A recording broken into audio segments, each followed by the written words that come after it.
প্রেম কখনো জীবনের সবচেয়ে সুন্দর অনুভূতি, আবার কখনো তা হয়ে উঠতে পারে ভয়ঙ্কর এক পরিণতির নাম। মর্মান্তিক ভালোবাসার গল্পে এবার যুক্ত হলো আরও এক চাঞ্চল্যকর অধ্যায়, যা শুনলে শিউরে উঠবে যে কেউ। সম্পর্কের টানাপোড়েন যে এমন ভয়াবহ মোড় নিতে পারে তা কেউ হয়তো কল্পনাও করেনি।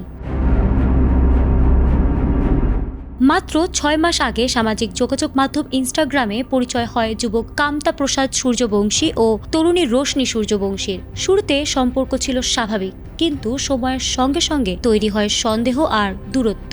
এক পর্যায়ে কামতা রোশনিকে ফোন ও বার্তায় ব্লক করে দেন, আর এখান থেকেই শুরু হয় অশান্তির নতুন মোড়।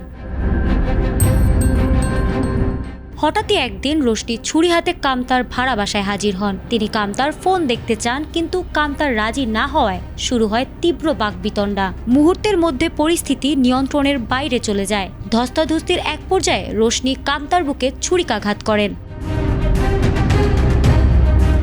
রক্তাক্ত অবস্থায় মেঝেতে পড়ে থাকতে দেখা যায় কামতাকে।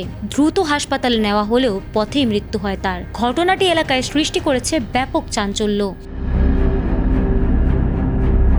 পুলিশ ইতোমধ্যে রোশনিকে গ্রেপ্তার করেছে এবং হত্যার মামলা দায়ের করা হয়েছে।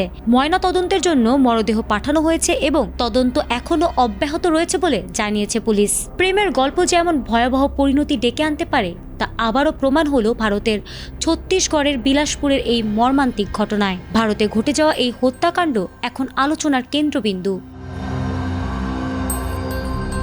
ফারহানা হক, এটিএন বাংলা।